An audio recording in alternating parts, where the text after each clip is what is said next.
My boyfriend is Leo Harrington, a high society heir.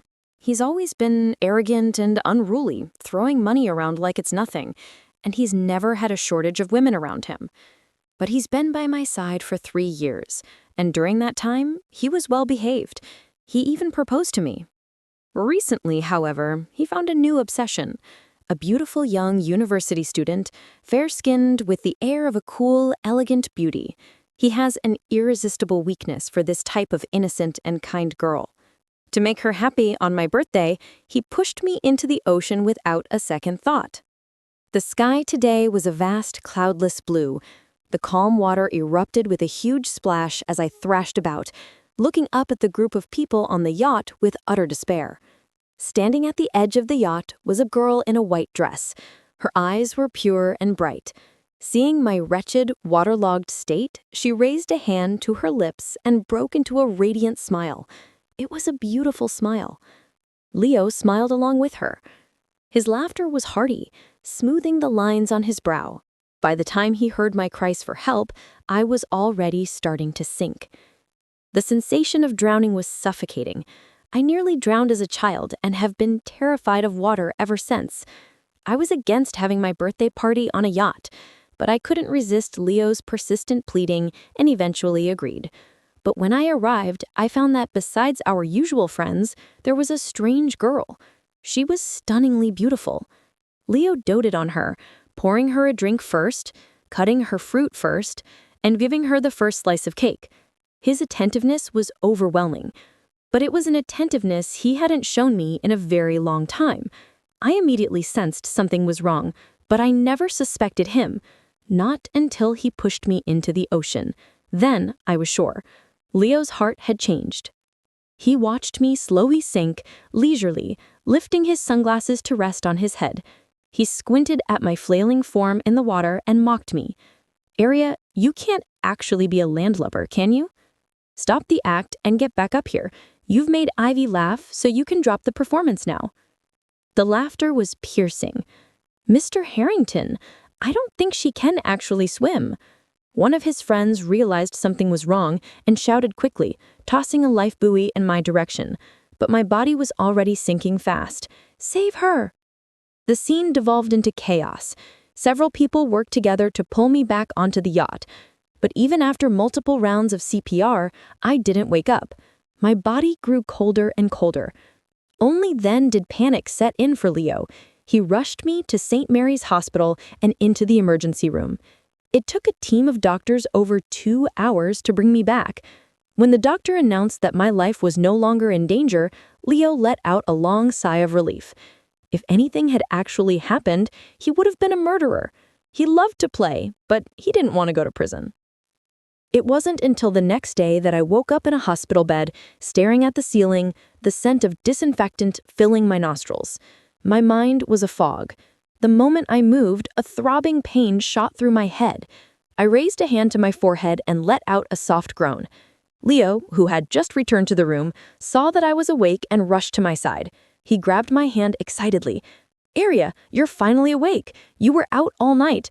I was starting to think you'd never wake up." I violently snatched my hand back and stared at him, my brow furrowed in confusion. "Who are you?" Chapter 2. "Aria, are you joking with me? I'm your boyfriend, Leo Harrington." Leo smiled and laughed, reaching for my hand again, but when he saw the terror in my eyes, he assumed I was faking it, and his tone grew impatient. "Look, I was wrong to push you into the ocean, but you don't have to be like this. You're fine now, aren't you?" "Boy, what are you talking about? My boyfriend is James Thorne." I threw his hand off and clutched a pillow to my chest, my gaze sharp and weary. I didn't know him at all. "What? Who did you say is your boyfriend?" Leo's eyes instantly became bloodshot. He slammed his fist on the bedside table and roared in fury. James Thorne was his sworn enemy. He had always lost to James Thorne, and he hated him with a passion. His name was not to be mentioned. I looked around the empty hospital room, then at the enraged Leo advancing toward me. I screamed in alarm, "Don't touch me, I don't know you." My shout brought a doctor running. Seeing how strongly I recoiled from Leo, a nurse escorted him out of the room and told him to wait outside. The doctor performed a series of checks and asked me many questions. Afterwards, he told me to rest. Leo stood by the door the whole time. After a few moments, he had calmed down. The second the doctor came out, he rushed forward. "Doctor, what's wrong with my girlfriend? Why doesn't she recognize me? She even thinks some other guy is her boyfriend." "Her brain has likely suffered trauma, causing memory confusion. It might resolve itself over time. For now, try not to agitate her." The doctor's words were a warning. Leo didn't believe a word of it. How could she have forgotten only him?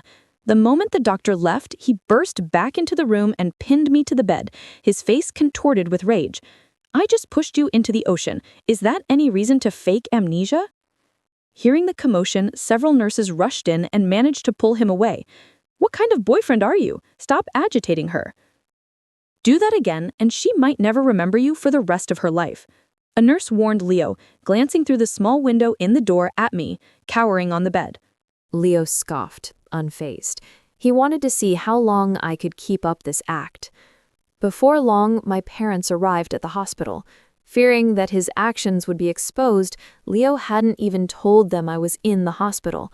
The Harrington family was indeed powerful in the city, but the Sterling family's influence was not to be underestimated. More importantly, Harrington Corp currently needed my father's investment, and I was their chief architect. Leo needed my family's resources, and he needed my professional skills. "Sir, ma'am, look at Aria. She's putting on such a convincing act, even pretending not to know me. She just scratched my arm a minute ago," Leo complained to my parents with a strange smile. My parents were terrified. They rushed to my bedside and pointed to themselves. "Aria, do you still recognize us?" They were afraid I had forgotten them too. "Dad, Mom, what are you talking about? Of course I know who you are," I said with a small smile, seeing their anxious expressions. They both breathed a sigh of relief. Then, looking at my pale and haggard face, their eyes filled with heartache. My mother stroked my cheek. "Aria, the doctor told me you nearly drowned, and they worked all night to save you. I thought you were afraid of the water. Why would you go to the ocean?" But as Leo walked back into the room, I shrieked and hid behind my parents. "Dad, Mom, that man is a psycho. Don't let him touch me." Chapter 3. "He says he's my boyfriend, but my boyfriend is James Thorne," I insisted, gripping my mother's hand tightly, my gaze unwavering. My parents' expressions froze. They took out their phones, showing me photo after photo. They quickly discovered that I had only forgotten Leo and that I was convinced James was my boyfriend. But Leo couldn't have cared less. The day I was discharged from the hospital, he went to take Ivy Vance out for a meal. He had asked her out many times, and this was the first time she had agreed. He didn't hesitate to drive his expensive sports car to her university to pick her up, causing quite a stir on campus. Once in the car, Ivy shot Leo a cool glance. Maintaining her usual pure and ethereal demeanor, she asked softly, "Is your girlfriend all right?" "What could be wrong with her? She's got tough luck," he replied, fawning over her. That afternoon, he took her to several luxury boutiques on Monarch Avenue and spent millions of dollars. He ended the day by taking her to the most expensive restaurant in the city, the Gilded Swan, for candlelit dinner. But when he dropped her off at the university gates, she refused all the luxury gifts he'd bought her. Leo was completely captivated by this kind of girl. He couldn't calm his excitement. He felt his passion returning, his heart pounding. That night, he took his buddies to the Velvet Room bar to celebrate. Some of them congratulated him, wishing him luck in winning Ivy over. But his good friend, Miles Carter, looked grim. "Leo, aren't you about to marry Aria? Isn't this unfair to her? Besides, she just got out of the hospital. Shouldn't you be with her?" Miles reminded him. Leo raised his eyebrow at that, letting out a dismissive scoff.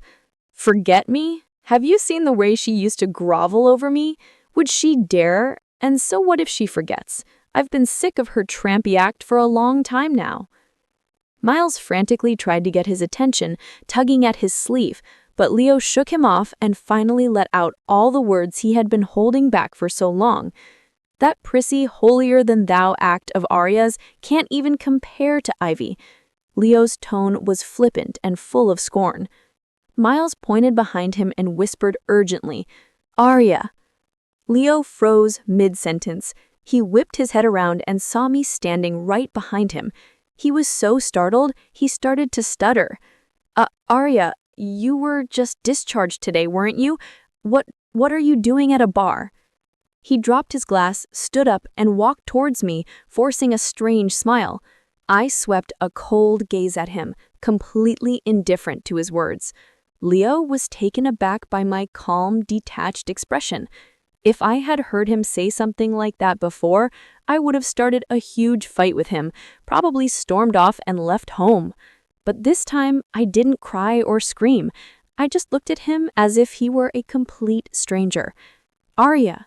He called out my name again. My lips curved into a smile as I looked in his direction, my hazel eyes lighting up. Seeing this, Leo thought I wasn't angry and started to walk towards me. But I moved past him, running straight toward a man in a black suit. I threw my arms around him in a tight hug and shouted with a laugh, "James, I've missed you so much!" James Thorne smelled of a light, crisp men's cologne mixed with the scent of alcohol. I wrapped my arms tightly around his lean waist, my eyes traveling past the sexy bob of his Adam's apple to meet his deep, dark gaze. "James," I called out, my voice as sweet as honey. The man looked down at me, his pupils constricting as a flicker of hesitation crossed his eyes. "Let go of her." Leo, seeing us embrace, turned red with rage. He rushed over, pulled me away from James, and hurled insults at me. "Aria, are you a slut? You have a boyfriend and you're still hitting on other men?" Startled by his crude and baseless accusation, I shook off his hand and hid behind James. "James, this man is a psycho. He's been following me for ages. I'm scared." My hand trembled as I clutched the hem of his suit jacket, my voice laced with fear. The word psycho made Leo completely lose it. In front of the entire bar, he pointed at me and yelled, "Aria, are you done with this act?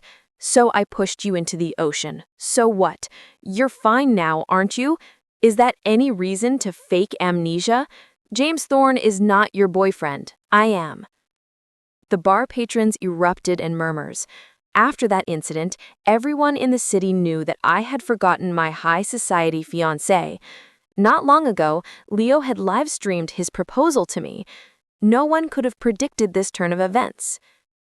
"You're lying. James Thorne is my boyfriend." I clung to James' jacket, my eyes resolute, showing no hint of doubt or deceit. James's gaze flickered with surprise. He turned his head to look at me, his expression unreadable as his dark eyes scanned my face. Seeing us look at each other sent a fresh wave of jealousy through Leo. He lunged forward to drag me away, but I held onto James for dear life, my eyes welling up with tears. "Help me, James. I don't want to go with this psycho." Hearing this, Leo's anger boiled over, and he slapped me across the face. A searing pain spread across my cheek. I froze, stunned. "Aria, there's a limit to your sluttiness." Leo continued to berate me. My expression turned to ice. With all the strength I could muster, I slapped him back. "You imposter! What right do you have to hit me?" I was furious. It was the first time in my life anyone had ever laid a hand on me. Leo raised his hand to strike me again, but James grabbed my hand, pulled me into his arms, and kicked Leo to the ground. "What kind of man hits a woman?" he growled, his eyes cold and menacing. With that, James took my hand and led me out of the bar. Leo tried to follow, but Miles Carter stopped him, pulling him back to the sofa. "Don't stop me. I'm going to teach that adulterer Thorne a lesson." Leo was seething, the veins in his neck bulging. He had never been so humiliated, especially not in front of so many people. Before this, he was the untouchable heir of the Harrington family. "Leo, that's enough," Miles said. He whipped his head around to stare at him, scowling. "You're supposed to be my friend. Are you going to side with that bastard Thorne?" Of course, I'm on your side, but can't you go a little easier on Aria? She's your girlfriend after all, and she just got out of the hospital. She can't handle this kind of stress, Miles urged in a low voice. That slut was about to sleep with Thorne, and you want me to just take it? Leo couldn't contain his rage. Miles's face hardened. You have the nerve to talk about Aria? Aren't you even worse?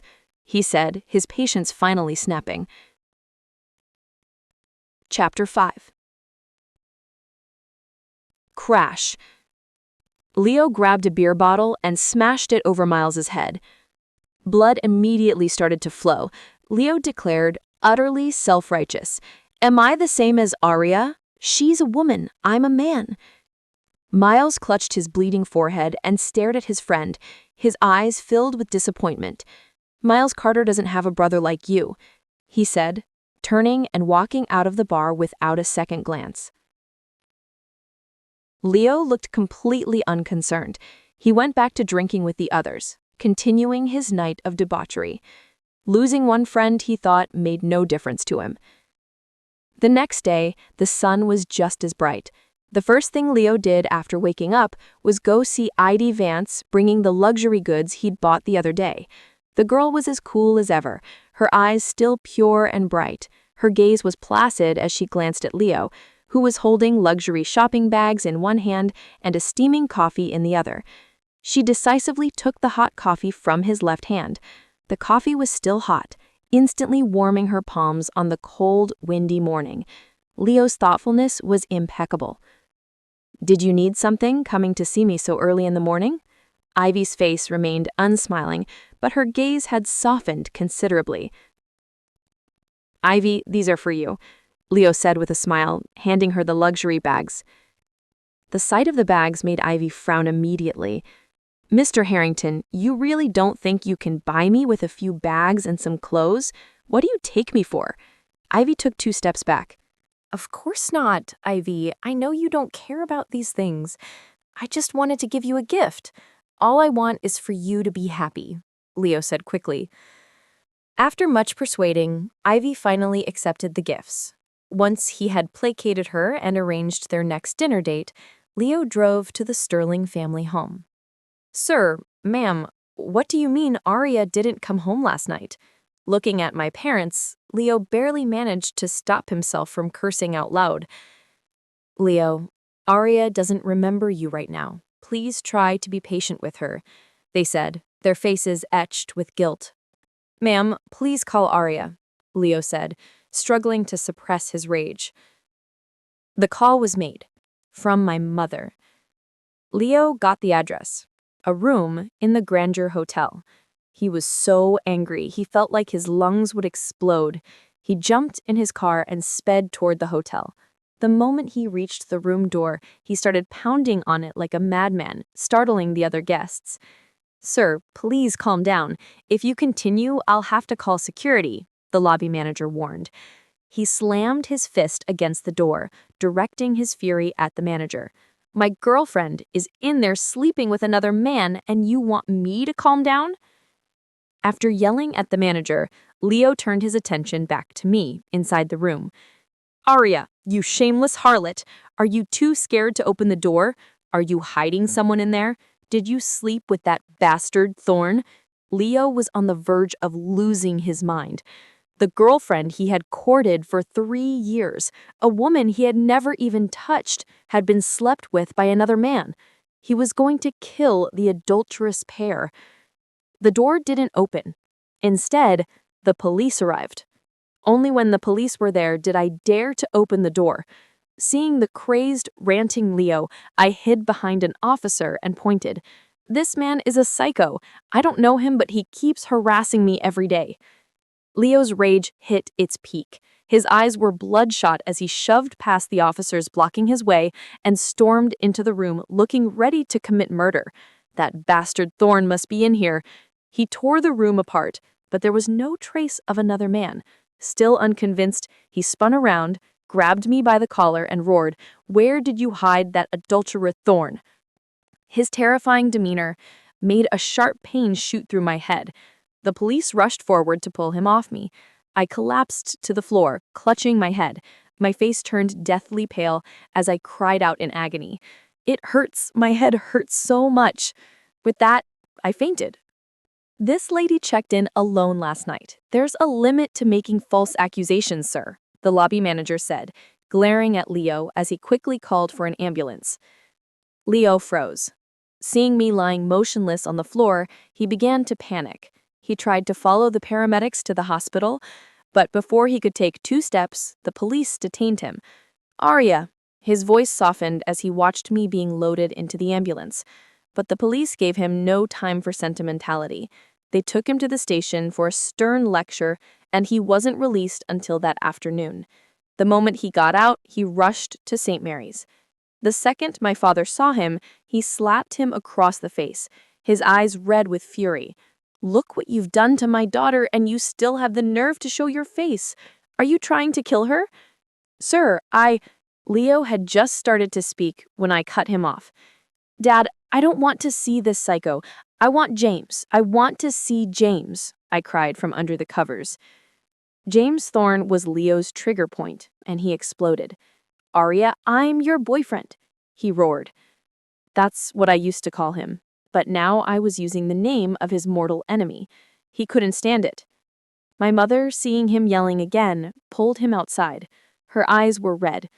Leo, please don't agitate Aria anymore. She has amnesia. She can't remember you. I'm sorry, Leo said, forcing down his anger. Buzz. His phone vibrated. The fire in his chest was still raging. But the moment he saw the message, his brow smoothed and a small smile appeared. It was from Ivy Vance, asking him to go to the movies that night. From my hospital bed, I glanced at him, but he wasn't looking at me. He said a quick word to my mother and rushed out of the hospital. He had arrived empty-handed, and he left empty-handed without much of a backward glance. I looked away, relieved, and lay back down. As I was drifting off to sleep, I felt a cool touch on my cheek. My eyes snapped open, instantly wary. But the person in front of me wasn't Leo.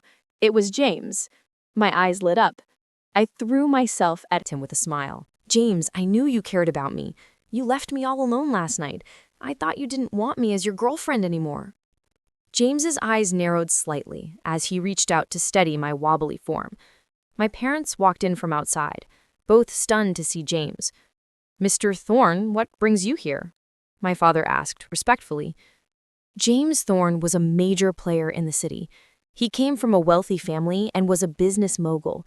Under his leadership, Thorne Industries had managed to completely suppress Harrington Corp in just 3 years. Even Leo's father had to schedule an appointment to see him. James lowered his gaze, hesitating for a moment before looking up at my parents. I have a friend who was hospitalized, he said calmly. I happened to see Aria was here, so I came to check on her. My father saw no flaw in his story and nodded with a smile. But my mother noticed the food container and the roses on the table. She walked over and saw the fragrant aroma of food wafting from inside. James, she said surprised, what's all this? At her question, a flicker of panic crossed James's dark, calm eyes.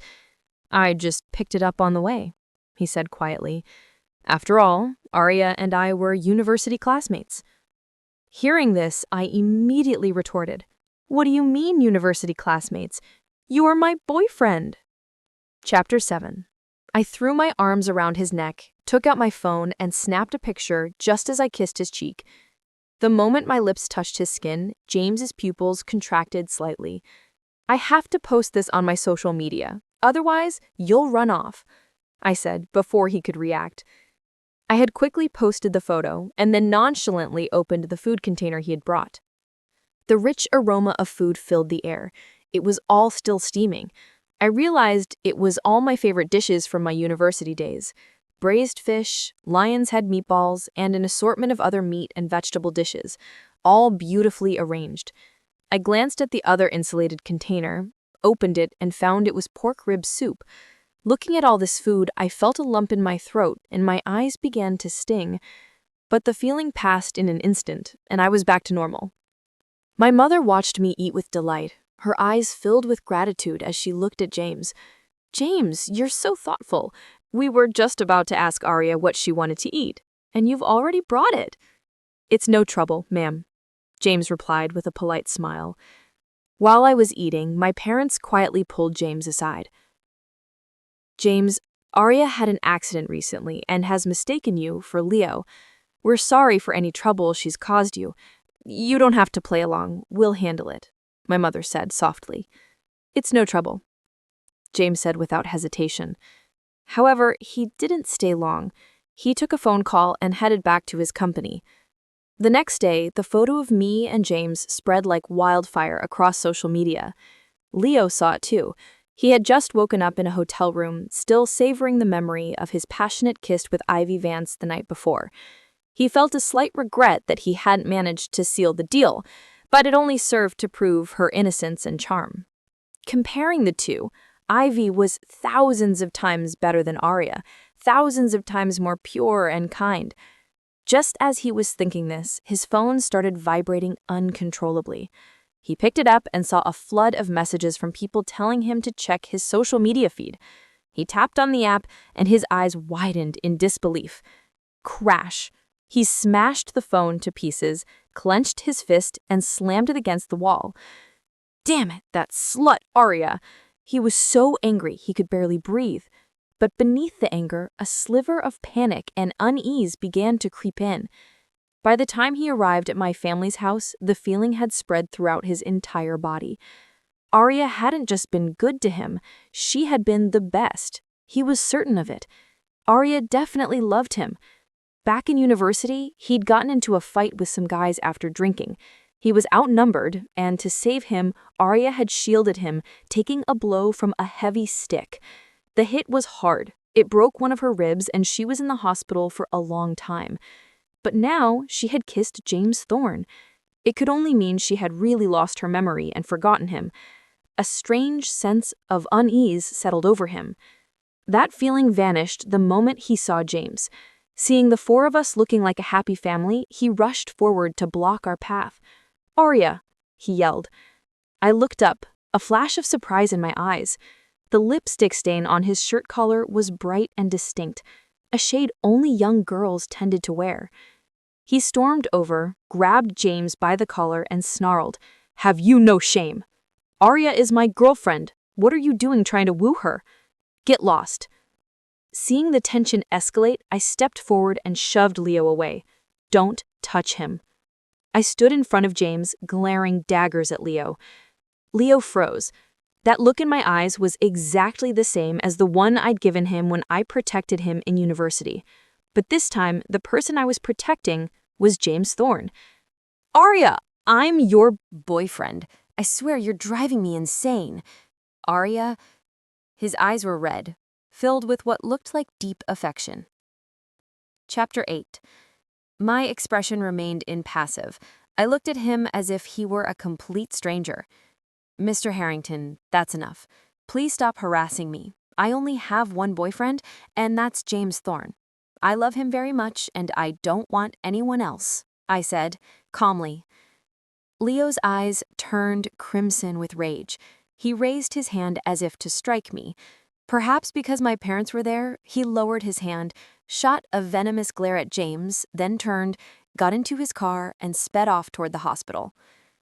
As soon as he was gone, I turned back to James. I gently touched his neck and asked with great concern, "Did that psycho hurt you?" The cool touch of my fingers made James flinch, and a ripple of emotion crossed his eyes, but it was gone in an instant. "I have work to do at the office. I should go." After a quick goodbye to my parents, he practically fled. He was gone in a flash. I watched his hurried retreat and chuckled softly. Did James's ears just turn red? 3 days later, I couldn't stand being cooped up at home anymore. I got dressed, grabbed my resume, and went to Thorne Industries. The HR manager took one look at my resume and rushed to find James, her face alight with excitement.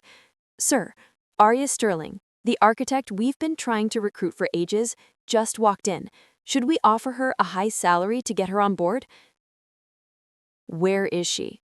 James asked, suddenly standing up. "In the break room," the manager replied with a smile. The words were barely out of her mouth when James, who had been standing right there, vanished. The HR manager chased after him, only to find the usually composed and formidable CEO standing outside the break room door, hesitant to go in. "Give her whatever salary she asks for. We have to hire her," James instructed. The HR manager nodded. A few minutes later, she ran to James' office to report her success. "Sir, we've hired her and she didn't even have any salary requirements. My recruitment ad must have worked wonders to bring in such a big talent." James gave her a cool look and corrected her. "She came here for me." After joining Thorne Industries, I worked diligently, solving several major problems for the company. I even accompanied James to a lavish banquet hosted by a foreign tycoon. Not long after we arrived, I saw Leo. He was wearing a brown suit, a tall, beautiful girl standing by his side. People around him were complimenting him on his wonderful new girlfriend, and that girlfriend was none other than Ivy Vance. I stood on the lawn, my gaze cutting through the crowd to where Leo stood with the beauty in his arms. I lightly tapped the rim of my wine glass with a finger. He was the center of attention, holding court with arrogant, gleaming confidence. Perhaps he felt my gaze because his eyes swept in my direction. The moment he saw me, his expression turned to one of panic, and he immediately dropped his arm from around Ivy's waist. He left her standing there and hurried toward me. I looked away impassively, pressing the rim of my glass to my lips and taking a sip of the red wine. It had a slightly bitter taste. "Aria, what are you doing here? I don't remember seeing your name on the guest list," Leo rushed to explain, repeatedly glancing back at Ivy. When he saw her expression change, his panic intensified. I turned my back on him, refusing to engage. "I couldn't find you, so I asked Ivy to come to the banquet with me. Please don't misunderstand," Leo continued to explain when I remained silent. But as he was speaking, Ivy walked up to us. "Aria, you can't misunderstand the relationship between me and Leo. We're just regular friends," she said, her tone the very picture of gentleness and consideration, as she helped him explain. Leo looked at her with a newfound appreciation in his eyes. Chapter 9. Ivy was cool and elegant, gentle and gracious, not petty and calculating like Aria. "I'm sorry, Mr. Harrington, but I don't know you very well. It's none of my business who you bring to these events." My voice was cold as I glanced at Ivy. My tone shifted. "However, if you harass me again, I will call the police." "Aria, I'm your boyfriend," Leo insisted, frowning. I shot him an icy glare, my eyes settling on James as he walked toward me. I pushed Leo away. "Excuse me, my boyfriend is here." I walked over and familiarly linked my arm with James. "James, where did you go? I was waiting for you," I said, tilting my head and smiling sweetly up at his handsome face. James looked up and met Leo's gaze just as he was about to answer my question. A group of executives surrounded us. One of them looked at me quizzically. "It's rare to see Mr. Thorne with a date, but this lady looks a little familiar." "She's an employee at my company, Aria Sterling," James introduced me. Hearing this, Leo's head snapped up. He could no longer contain his anger. He grabbed my arm and dragged me toward the villa's entrance. The crowd watched, stunned. "That's right. Isn't Aria Mr. Harrington's girlfriend? Then this young lady must be—" All eyes turned to Ivy. Her face flushed with embarrassment. She gathered her skirt and hurried out of the villa, only to be met by Leo's accusatory roar at the entrance. "Aria, have you gone too far? Forgetting me is one thing, but have you also forgotten that you're an employee of Harrington Corp? Why did you go work for Thorne Industries?" Leo demanded furiously. "I've been working at Thorne Industries for a month since I recovered. I'm a full-time employee now," I stated calmly. Leo was stunned. He had spent the entire month chasing Ivy, completely oblivious to everything else. The sound of high heels clicking on the pavement echoed as Ivy stormed past us. The noise was loud, and Leo noticed her. Seeing that she was upset, he didn't hesitate to reach out and stop her. "Ivy, where are you going?" Leo's voice softened. Ivy stopped and turned to face him. Her usually pure and gentle expression was now clouded with anger. "Mr. Harrington, what do you take me for? I only agreed to come with you after you begged me for a month. But do you know what people in there are saying about me? They're calling me a homewrecker. I haven't done anything with you. Why should I have to suffer this humiliation?" Ivy's eyes were red as she tearfully vented her frustrations to Leo. "Who said that? I'll teach them a lesson," Leo promised, trying to comfort her. "I'm leaving." Ivy shook off his hand and walked toward the street. Leo immediately chased after her, ushering her into the passenger seat of his car. Only after he had done all this did he seem to remember that I was still there. "Aria, I'll explain this to you later," Leo said before getting into the car. In the passenger seat, Ivy rolled down the window. She glanced at me, her eyes filled with a dismissive, mocking contempt and a hint of triumph. She seemed to be saying that she was the victor and I was the loser.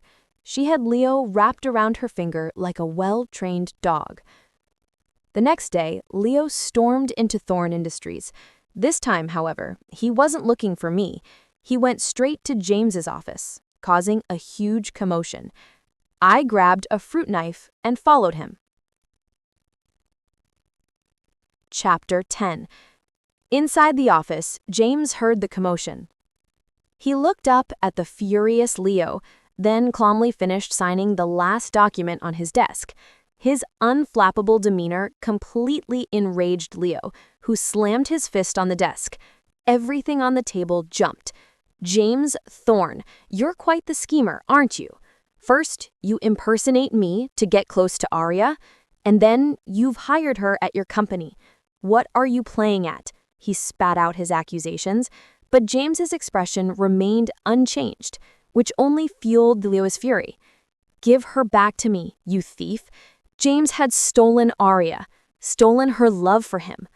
"I'm sorry, I can't do that." James's voice was low, his eyes as sharp as a hawk.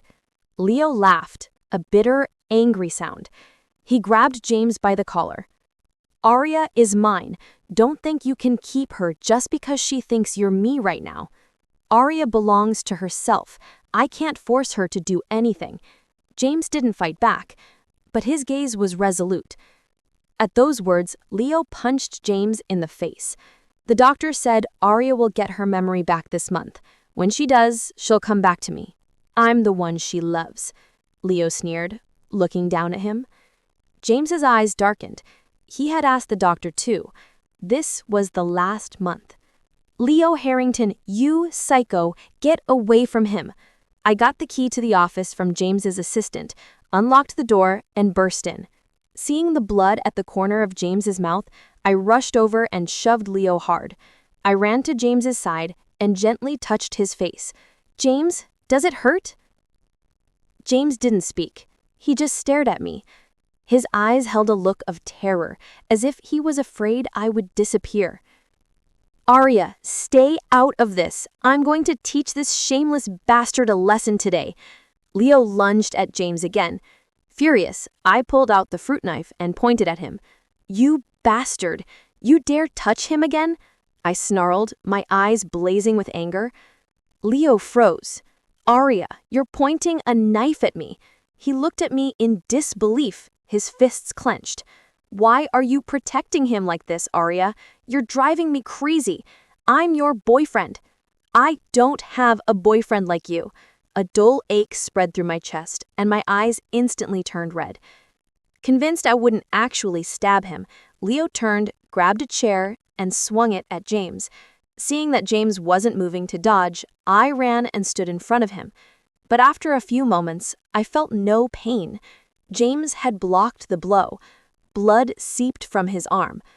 I lunged forward and slashed Leo's arm with the knife, drawing blood from him as well. "Will you just get out of here? If you touch him again, I'm calling the police," I threatened. Seeing me take out my phone, Leo, despite his frustration, had no choice but to leave.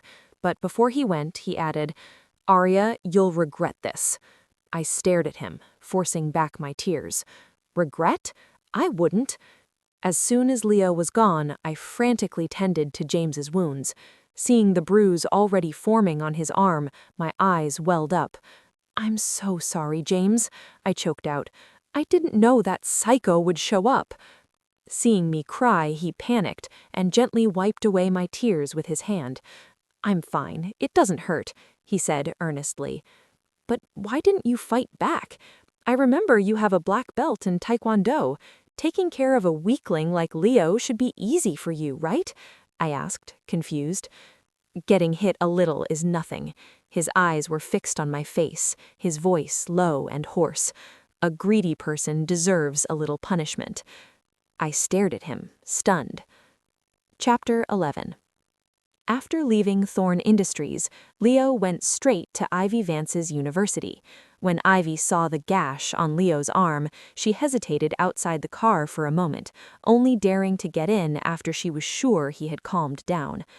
"Don't you think Aria is an idiot? Why did she have to forget me of all people? And now she has the nerve to point a knife at me."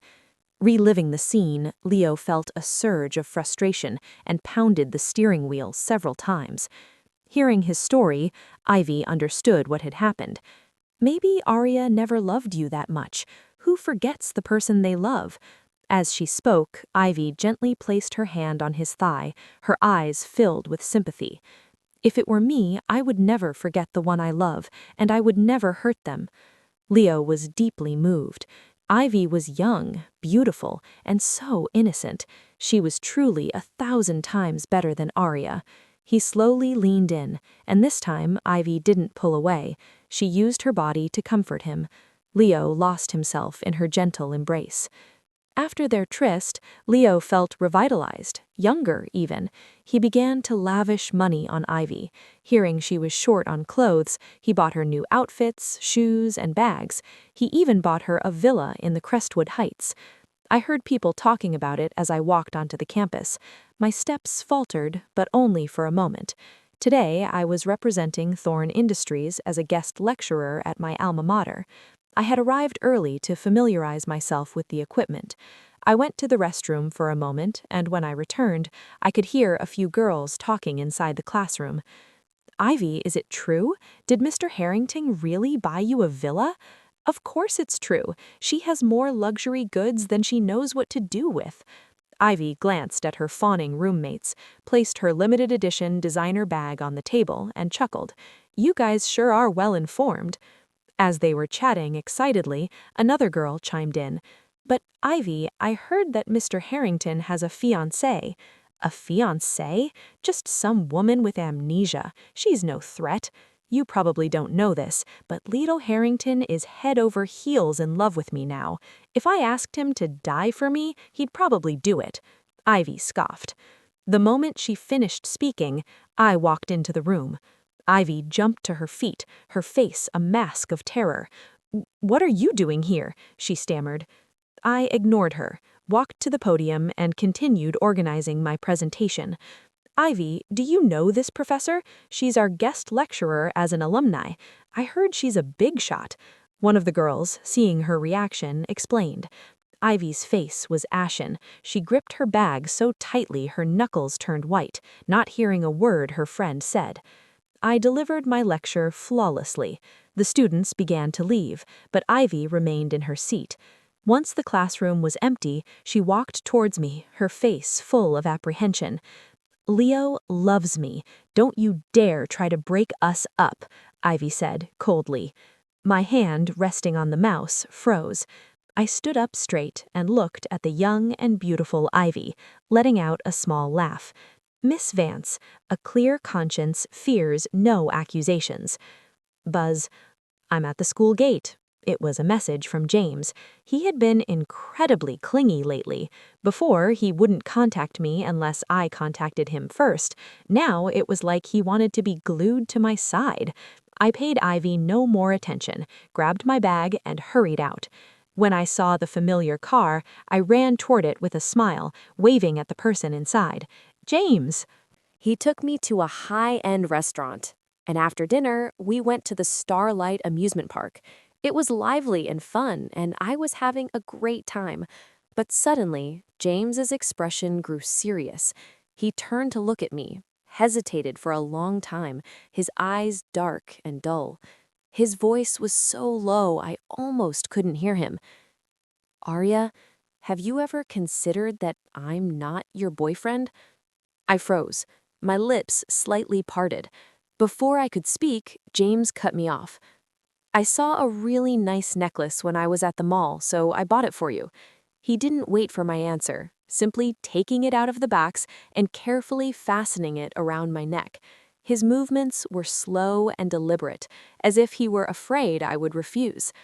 I had seen him in action at the company, decisive and commanding. He rarely smiled. Seeing him so cautious now was a little unsettling, but he seemed to do a lot of things on the way. He had come to the hospital on the way, bought me food and flowers on the way, and now he had bought me a necklace on the way. It's beautiful. I love it. I touched the necklace and smiled at him. Seeing that he still looked grave, I pulled him down to sit on a bench. The moment we sat, he took my hand in his dark eyes fixed on me. "Have you ever considered that I'm not your boyfriend?" he whispered. My smile faltered. I looked up at the darkening sky, my own expression growing dim. "James, I know what I'm doing. Don't worry," I said, after a moment, patting the back of his hand reassuringly. "I have a request," James said seriously. "Go on." "Can you promise not to throw the necklace away? No matter what you remember, please don't throw it away." There was a pleading note in his voice. Why would I throw away something so beautiful? I clutched the necklace protectively and smiled at his worried face. "I'll wear it when I eat, when I sleep, when I shower. I'll wear it everywhere." Hearing this, James's expression brightened a little. "Come on, let's take a picture." I linked my arm with his, and we took a lot of photos together. I picked a few of the best ones and posted them to my social media feed. That night, Leo showed up at my door. It wasn't about the photos, it was about Ivy. "Aria, how can you be so vicious? You actually went to Ivy's university just to humiliate her? You almost drowned once. Did it damage your brain too? Forgetting me is one thing, but Ivy is such an innocent girl. Why would you bully her? She's usually so strong, but because of you, she's been crying all night." Leo's face was contorted with a rage more intense than I had ever seen. "I bullied her?" I said, frowning. "She cried," Leo spat, looking at me with disgust. I lowered my head, a bitter laugh escaping my lips. I took a deep breath. "Mr. Harrington, you keep insisting that I'm your boyfriend, that I'm your lover, but your actions don't make me feel that way." Leo was stunned. "You're the one who started flirting with James Thorne first," he shot back, finding an excuse. "Exactly. So from now on, I'm going to be with James Thorne. I'm going to marry him and spend the rest of my life with him. So please go be with your precious Ivy and leave me alone," I pleaded. Hearing this, Leo panicked. "I forbid it. I love you, Aria. You can't marry James Thorne." His eyes were bloodshot as he gripped my hand tightly. "Love? Do you even know what you're saying?" I let out a cold laugh, my eyes welling up. I pointed to my heart.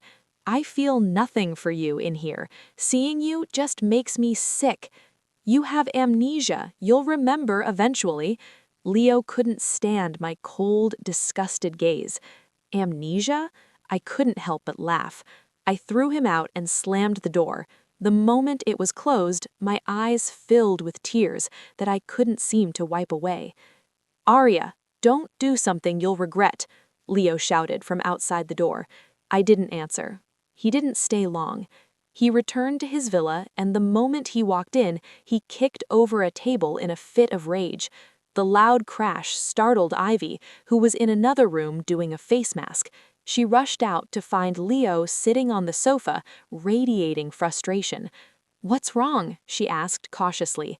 "Aria said she's going to marry James Thorne, but she's supposed to marry me. Do you think she'll ever remember me?" The memory of Aria's disgusted look sent a pang of pain through Leo's heart. Aria had never looked at him like that before. Ivy frowned at his words, but she forced herself to sound reassuring. "Of course she will. Didn't the doctor say she would? But from what I've heard, she seems quite happy with that James Thorne. One of my classmates saw them at the amusement park acting just like a real couple." At that, Leo suddenly remembered the photos Aria had just posted. He took out his phone and scrolled through her feed. Every single post was about James, filled with pictures of the two of them, smiling happily, looking exactly like a real couple. Leo's hands began to tremble. He had been so focused on pursuing Ivy that he had no idea things between Aria and James had progressed this far. When he and Aria had first gotten together, she had been the same way, taking pictures with him and posting them every day. She would call him constantly, and if she wasn't calling, she was texting. But now, his phone had been silent for a long time. No calls from Aria, no texts. It was as if he had vanished from her world. A profound sense of loss struck him like a physical blow. The next morning, he lay in wait for me outside the Thorne Industries building. I saw him as I got out of James's car. James saw him too. I ignored him, took James's hand, and walked into the company with a smile. He didn't follow us, but he lingered nearby. That evening, he couldn't hold it in any longer. He ran up to us, his eyes red, and showed me a photo of the two of us from his phone. In it, I was smiling radiantly. "Aria, look closely. I'm your boyfriend. How can you be laughing and joking with another man? How could you do this to me?" he demanded. James's expression hardened, and he tightened his grip on my hand. Leo scrolled through picture after picture of our past, trying to jog my memory, but I just watched him with a cold, detached expression. "I'm sorry, Mr. Harrington, but even if you Photoshop us together, it doesn't make us a couple. The only person I remember is James Thorne. The only thing I know is that James Thorne is my boyfriend," I said calmly. Then I took James's hand and walked away. Watching our retreating backs, Leo's eyes welled with tears. He couldn't accept it. He would never accept it. He drove to St. Mary's in a frenzy, grabbed the doctor by the collar and demanded, "You said Aria would remember me within 3 months. Why can't she remember me now?" The doctor was terrified by his reaction. "Mr. Harrington, in my experience, 3 months is usually the maximum. If she still can't remember, it's possible Miss Sterling's case is unique and she just needs more time," the doctor explained. "How much more time?" Leo roared. "Mr. Harrington, please calm down," the doctor pleaded. "Calm down? How can I calm down? My girlfriend is about to marry someone else. How do you expect me to be calm?" Chapter 14. "Mr. Harrington, given Miss Sterling's condition, you might need to spend more time with her. Take her to places you used to go together. It might help her remember you." "Useless. And you call yourself the best neurologist in the country? If Aria doesn't remember me, you can kiss that reputation goodbye." Leo shoved the doctor aside, spat a final curse, and stormed out. But before he could put any plan into action, his father found him at the villa he shared with Ivy. Leo was in the middle of drinking away his sorrows with Ivy in his arms. The sight of his father made him jump to his feet. "Dad, how did you—" he stammered. Slap. Frederick Harrington slapped his son so hard it silenced him. "So this is why Aria resigned and went to Thorne Industries? Because you found another woman, you disgrace? Are you trying to kill me? Do you have any idea how important Aria is to our company?" Frederick was shaking with rage. "Dad, it's not my fault. Aria thinks I'm James Thorne. What was I supposed to do?" Leo said weakly. "I know, and I also know you're the one who pushed her into the ocean," Frederick roared. Leo froze. I'm warning you, you better pray Aria's father never finds out about this. If he does, he'll pull his investment, and then don't blame me for forgetting where father and son ends. Your younger brother is perfectly capable of taking your place. Frederick delivered his final ultimatum. Dad, what are you saying? Leo couldn't believe it. Frederick didn't waste any more words on him. He shot a cold glare at Ivy and left. As soon as he was gone, Ivy rushed to Leo's side, frowning. Leo, what did your father mean? He was just joking, right? Leo sat on the sofa, completely devastated, not hearing a single word she said. He never imagined that losing Aria would throw everything into chaos. His heart was in turmoil, and so was his mind. That night, I stared at the dozen missed calls on my phone in silence. Message notifications from Leo kept popping up. I glanced at them. Aria, please pick up my call. I have something really important to tell you. There were many more messages after that. I didn't read them. I just turned off my phone and went to sleep. A few days later, I received an email inviting me to an interview for a television program with the promise of a big prize. I recognized the program, City Lights, and immediately accepted. When James found out, he looked incredibly worried. On the day of the recording, he suddenly took my hand and pulled me into a tight hug. His voice trembled slightly as he said, "Good luck." I smiled and replied, "I will." When I arrived at the studio, I saw a large screen and a lot of equipment. It looked like it was going to be a live broadcast. The host began the interview, and at one point he asked about my first love. I fell silent. Then the screen to the side began to play a slideshow of photos and videos of me and Leo from the beginning of our relationship to our engagement. I watched without any reaction. "Aria, do you remember? I proposed to you right here, and the entire city witnessed it. I don't blame you for losing your memory, for forgetting me and mistaking someone else for me, because I have always loved you deeply. You are the only one in my heart," Leo said, his eyes red and filled with emotion. "In university, I brought you an umbrella when it rained. I brought you food, I took you out. When we graduated, you told me with tears in your eyes that we would be together forever. Don't you remember any of that?" The live chat was flooded with comments praising Leo's devotion. My parents were in the audience. "Aria, I have the entire city as my witness. I am your boyfriend. Please believe me," Leo said, stepping forward to take my hand. I think I remember now," I said, clutching my head. Chapter 15. Leo's eyes lit up.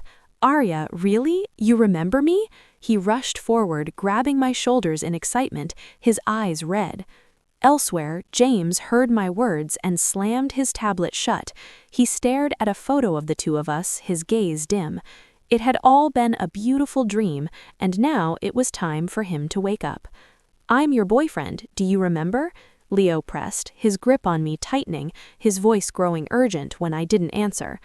"I remember," I said with a cold laugh. Hearing this, Leo was so overjoyed he tried to hug me, but I raised my hands to stop him, pressing them against his chest. "I remember that I only agreed to date you after you pursued me for 3 years. I remember how you cried with joy when I said yes, and I remember you promising me a lifetime of devotion with only me by your side. I remember all of it," I said, my eyes welling up with tears. "But do you remember any of that?" I asked him. Leo was speechless. "You said you brought me food and an umbrella in university, but that was only for the first few days we were together. Do you remember what I did for you after that?" I continued to press. Realizing something was wrong, Leo urged me in a low voice to go home and talk. "Judging by your expression, you probably don't remember.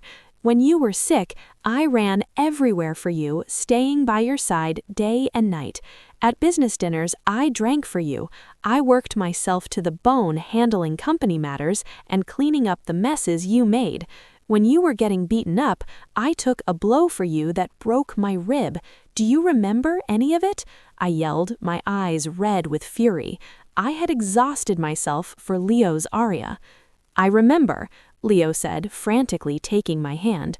I remember? I raised my hand. The instant the screen switched to a photo of Leo in bed with another woman. The woman, her face hidden, was nestled against his chest like a delicate bird, her neck covered in love bites. It was clearly not me. Leo's eyes widened in horror. Aria, have you no shame? Did you install surveillance cameras? He hissed, losing his composure.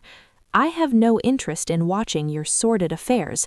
That woman sent it to me last night, I said, my eyes red as I glared at him. Leo's head was spinning. What are you talking about? Ivy is too innocent to do something like that, he roared, still in denial. Yes, she's young, she's innocent, and I'm vicious and scheming, I said, my eyes filled with disappointment. Realizing he had misspoken, he tried to salvage the situation, but I took 2 steps back. Forgetting the live broadcast entirely, Leo rushed to shut down the equipment and dismissed the crew. Then he turned and strode towards me. Aria, are you trying to ruin me? We were together For 3 years. Didn't you have any love for me in all that time? How can you be so cruel? He demanded furiously. So now you're scared? I stared at his panicked face and laughed. Aria, he reached for my hand. But when you pushed me into the ocean to make another woman smile, did you ever think about whether I was scared? I screamed, violently shaking off his hand. In the audience, my father heard this and nearly fainted. That terror, that feeling of suffocation, I still have nightmares about it. I wake up terrified every time. So how can you be so happy? You pursue other women, buy them luxury goods, buy them villas, and even sleep with them. My voice broke as I became more and more distraught. I had given him my heart, and he had treated it like a game. Chapter 16. Leo was left speechless. I was never serious about Ivy, but what about you and James Thorne? What right do you have to say that to me? You slept with him, didn't you? He retorted, finding a new line of attack. Whether I did or not, what does it have to do with you? I sneered. The Aria you knew died the moment you pushed me into the ocean. From that point on, my life has nothing to do with you. My gaze turned cold and distant. Seeing the indifference in my eyes, Leo felt a sharp pain in his chest. He grabbed my hand, still trying to argue. I'm not breaking up with you. I'll dump Ivy if I have to. I don't love her. I love you. 3 years of history were rooted in his heart. He had always believed that I would love him forever. I tried to pull my hand away, but this time he held on tight. My father, seeing this, came onto the stage, pulled me behind him, and slapped Leo hard across the face. You bastard! Have you no decency? If you ever come near my daughter again, I'll break your legs. My father roared, then led me away. As I left, Leo started to follow, but his phone rang. You disgrace. You can't even handle something this simple. As of today, I, Frederick Harrington, do not have a son like you. You're on your own. Frederick yelled into the phone and hung up before Leo could say a word. It was like a bucket of ice water had been dumped over him, chilling him to the bone. He had lost Aria, and now his father had disowned him. He staggered back to the villa, only to find Ivy packing her bags. He tried to stop her. What are you doing? Where are you going? He asked, frowning. It's not me who's leaving. You are. This is my house. Ivy's usual gentle demeanor was gone, replaced by a cold mask as she shook off his hand. Leo looked down and realized she was packing his clothes. Ivy, what does this mean? Leo couldn't believe the pure, kind Ivy could be so cruel.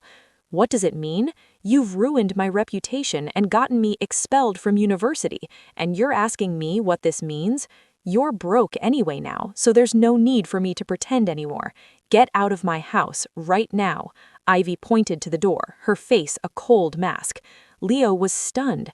Ivy, you said you loved me, he said, still in disbelief. Love? How much is love worth? Aria loved you and you still pushed her into the ocean. I heard she's afraid of water and can't even swim. It's a miracle she survived, but I'm not as stupid as she is, Ivy sneered. Looking at the ferocious woman before him, Leo couldn't believe she was the same Ivy he knew. "You tricked me," he realized, grabbing her by the throat in a rage. Just as Ivy was about to suffocate, another man burst in and shoved Leo away. "Don't touch Ivy," he yelled. Leo stared at the intimate pair and his world crumbled. He recognized the man. He was the son of a real estate tycoon and a friend of his younger brother. He never imagined that Ivy had already secured a backup plan. "Damn it, I'll kill you both." The series of blows had completely broken Leo. He lunged at the man, his eyes red, but the next second he was pinned to the ground. The man had brought bodyguards. They beat Leo up and threw him out of the villa. His brother even sent him a taunting text saying that he would reclaim all the gifts Leo had given Ivy, including the villa, and that he would be taking his place in the company. Leo was on the verge of a complete breakdown. He needed a place to stay. He called all of his friends, but no one answered, not even Miles Carter. Leo Harrington had lost everything. Chapter 17. His eyes turned red. He was truly homeless. No friends, no brothers, no lover. Leo suddenly remembered a time right after graduation. He'd gotten into trouble putting someone in the hospital, and his father had kicked him out. It was Aria who had helped him, who had Guided him through that difficult time back then. A single call or text from him, and Aria would have rushed to his side without hesitation. Aria. Leo had been sitting outside my house for hours. When I finally came out, he scrambled to his feet and called my name. I stopped and stared at the pathetic figure before me. He had been beaten black and blue. The light in his eyes was gone, and his clothes were caked with dirt. "Mr. Harrington, can I help you?" I asked, my face devoid of expression. Hearing me call him Mr. Harrington, Leo's eyes welled with tears. He knew there was no going back. "Aria, if only you hadn't lost your memory, we would have been married by now," Leo choked out. I let out a cold laugh. He made it sound so simple. "I remembered you the whole time, but from the moment I woke up in the hospital until today, you never showed an ounce of remorse. Leo, you've broken my heart into a million pieces. Now, the only thing I feel when I see you is disgust. People who betray true love deserve to swallow 1,000 needles," I said coldly. Leo swayed on his feet. "Aria, why? Why did you pretend to have amnesia to trick me? And why did you choose James Thorne?" Leo broke down, his eyes red. "The moment you pushed me, I was done with you. I wanted you to feel the pain I felt," I said, my own eyes turning red, filled with nothing but hatred for him. In that emergency room, all I could hear were the sounds of medical equipment, and all I could feel was helplessness and rage. The sound of Leo and Ivy's laughter echoed in my mind. Torn between life and death, I chose to live. From the first moment I opened my eyes in that hospital bed and saw him, I knew he had no regrets. I hated him. I knew he was proud and arrogant, and that his one consistent failure was James Thorne. He couldn't stand the mention of his name. At first, I didn't expect James to play along, but I took one step toward him and he ran the rest of the way to me. I knew I was using him and that it wasn't fair. So I went to work at his company, solved problems for him, and did everything I could to make him happy. But after the television interview, he stopped responding to my messages. "Aria, do you hate me that much? Enough to torture me like this?" Leo continued to plead. "Please don't ever come looking for me again," I said, having no time for him. I got into my car and drove towards James's house. Not long after I left, Leo was taken away by the police. My father had reported him for attempted murder. He didn't resist. He confessed to the crime. By the time I reached James's house in the Silver Pines neighborhood, I'd heard from my colleagues that he had been missing all afternoon. He wasn't answering his phone or responding to texts. This was a first for them. James was a notorious workaholic. I rang the doorbell several times, but there was no answer. Worried something had happened, I tossed my bag over the wall, got onto my car, and scaled the wall into his yard. The door to the villa was unlocked. I opened it carefully and called out, "James, it's me, Aria." I'm coming in." But when I walked into the living room, I froze. On one wall hung a large photograph. The woman in the photo was unmistakably me from a picture he and I had taken in university.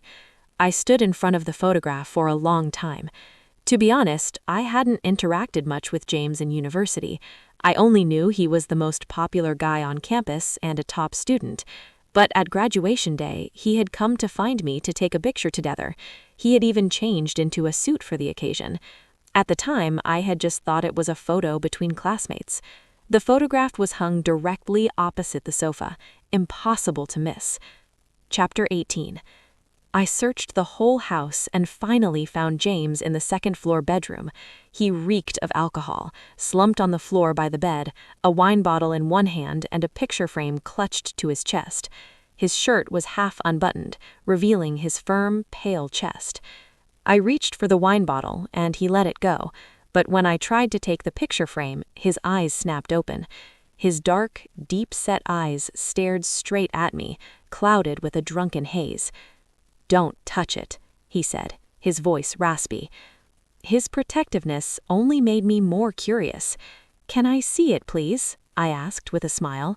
"No," he said, his brow frowning. Seeing how stubborn he was, I didn't press him. I helped him to his feet, laid him down on the bed, took off his shoes, and went to get him a glass of water. While he was drinking, I flipped the picture frame over. It was the photo I had taken when I kissed his cheek. What was so precious about this? "James, why are you drinking so much? This isn't like you," I said, my voice suddenly serious as I looked at him. His Adam's apple bobbed as he swallowed, but his eyes never left my face. I was taken aback. I understood the fiery, intense look in his eyes. He looked away, put down the glass, and placed the picture frame in a drawer. His expression returned to his usual coldness. "I heard you got your memory back," he said quietly. "You must remember that I'm not your boyfriend then." I was silent for a moment. I didn't know how to tell him I had never lost my memory. "Shouldn't you be with Leo Harrington now?" he asked, hovering his head, his voice barely a whisper. I never actually lost my memory. I'm sorry I used you," I confessed, my eyes filled with guilt. James stared at me, stunned. "I came here today to tell you the truth. At first, I just planned to use your name to get back at him. I never expected to drag you into this, to get you hurt," I said, unable to meet his eyes, my head lowered. "So, did you break up with Leo Harrington?" James asked. I looked up at him. "The moment he pushed me into the ocean, we were over. We will never be together again," I replied. "Good," he said. James's eyes suddenly brightened and the color returned to his face. "Are you hungry? I'll make you something to eat," James said, glancing at the time on his watch. He got out of bed and looked at me. "I'm not hungry," I said, completely bewildered by his question. "You're not angry?" I asked, confused. "I'm not angry." He swayed as he started to walk out of the room. I quickly pulled him back and made him lie down, wanting him to rest. I thought he was hungry and was about to go buy him some food, but he grabbed my hand and pulled me onto the bed. Thump. My face landed squarely on his firm chest. There was no fabric between us, and the heat from his skin seared my cheek. I quickly pushed myself up with my hands, my face flushed.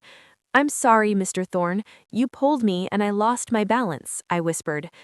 "I prefer it when you call me James. You saw the photo in the living room, right? You should know by now that I like you. I'm not asking for an answer right away. You can take your time to think about it," James said, his sharp, handsome features softening. I lowered my eyes. "You've liked me since university?" "Yes." The moment the word left his lips, I leaned in and kissed his soft, warm lips. The taste of wine filled my mouth, and I felt a little dizzy myself. Chapter 19. The moment our lips met, James's pupils contracted sharply. This was our first real kiss. The other time I had only kissed his cheek. He raised one hand to the back of my head, deepening the kiss. After a moment, he rolled over, gently pinning me beneath him, and began to kiss me with a desperate, hungry passion, like a wolf. The air in the room grew hot and thick. "James! James!" I gasped, my tongue numb. I placed my hands on his chest, my face burning. "Aren't we moving a little too fast?" James's eyes were dark and filled with a lingering tenderness. "Sorry, I think I've had a little too much to drink," he said, but his body pressed closer, his arms wrapping around my waist as he held me and drifted off to sleep. I struggled for a moment, but I couldn't move. I turned my head to look at him. His features were sharp and defined. He looked like he was really asleep. Since I couldn't leave, I ended up spending the night at James's house. The next morning, I rolled over and fell straight into a warm embrace. I opened my eyes and saw James lying beside me.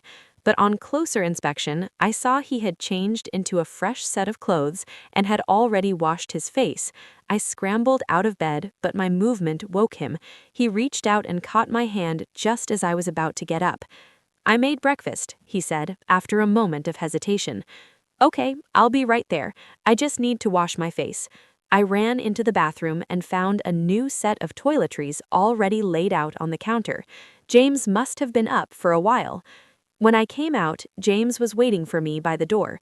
"James, you can go ahead and eat," I said, with a smile. James said, "I wanted to wait for you," his expression calm, but I saw his ears turn red. James always seemed so serious and composed, but I never knew his ears turned red so easily. "So, are we boyfriend and girlfriend now?" James asked suddenly after we finished eating. I smiled and nodded. Of course.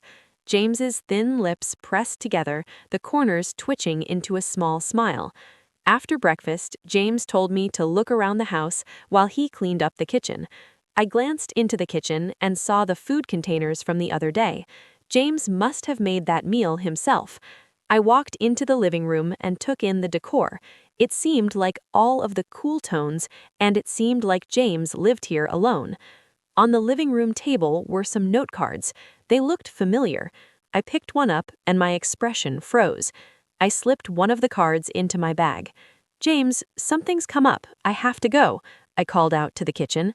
But just as my hand touched the doorknob, James was right behind me. He pressed me against the door and gave me a long kiss. "Come back soon," he said, his eyes fixed on mine. I left the villa in a daze, my head still spinning. When I got home, my father told me that Leo had been arrested. I was silent for a moment, then nodded and went upstairs. I pulled out a large box and took out a pile of gifts from inside. I had only ever opened one of them. I had assumed they were delivered to the wrong address and had been waiting for someone to claim them. But now I took out the note card from the box and compared it to the one I had taken from James's house. The handwriting was identical. Since university, James had sent me a gift for every one of my birthdays. The card always had the same simple message, "Happy birthday," except for the year I got together with Leo. That year, the card had an extra line. "I hope you'll be happy." The gifts were all expensive and thoughtful. High heels, dresses, a crystal music box. I picked up my phone and called James. "James," I said with a smile, "let's get married." "Okay," came the immediate reply from the other end. Chapter 20. The first time James Thorne saw Aria Sterling was at a music club performance. Aria was in the audience listening to the music. The summer night was filled with the chirping of cicadas mingling with the melodious sounds from the stage. Aria stood there waving 2 glow sticks with wild enthusiasm. She had long hair, wore a blue t-shirt and jeans, and her skin was fair. Her eyes were bright and beautiful, and she radiated a vibrant, sunny energy. James was captivated in an instant. He was standing right behind her. In her excitement, Aria stepped back and stumbled right into his arms.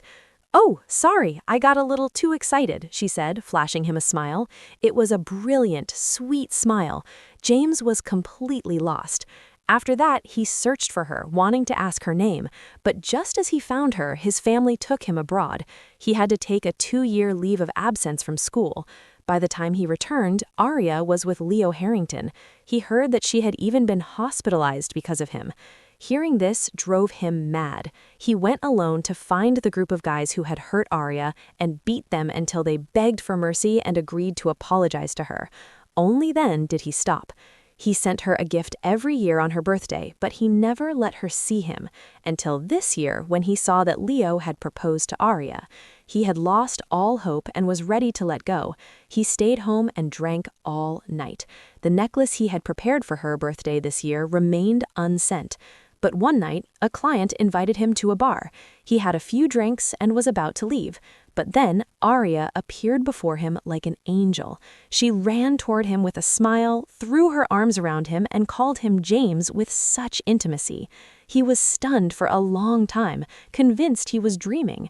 He didn't dare to touch her, afraid that if he did, the dream would shatter. It wasn't until Leo showed up that he realized it wasn't a dream. Aria had amnesia. She had mistaken him for Leo, for her boyfriend. He thought it was his chance, but he hesitated. He knew how much Aria loved Leo. He knew he would have to leave eventually. But when he heard she was in the hospital, he couldn't stop himself from going to see her. Aria looked so frail, her old energy gone. The light in her eyes dimmed. James's heart ached for her. He suddenly couldn't bear the thought of letting her go. Leo couldn't take care of Aria. Maybe he could. But he asked the doctor. The doctor said Aria would regain her memory within 3 months. He counted down the days until he would have to leave, taking Aria to every place he could think of, hoping to leave behind a few more memories of himself in her life. But when he finally heard from Aria's own lips that her memory had returned, he was torn. He didn't want to let go, but he wanted Aria to be happy. But when he woke up from his drunken stupor, he saw Aria. She was just as bright and beautiful as she had been in university, looking at him with concern in her eyes. Aria told him she had never lost her memory. He was shocked at first, but seeing the guilt on her face, he was actually relieved. Relieved that Aria hadn't lost her memory and relieved that Aria chose him. As long as he could be with Aria, he would do anything. Later, when Aria told him she wanted to get married, he was so overwhelmed with emotion that for a moment he couldn't speak, but he quickly recovered and agreed. They had a grand wedding, so grand that everyone in the city knew about it.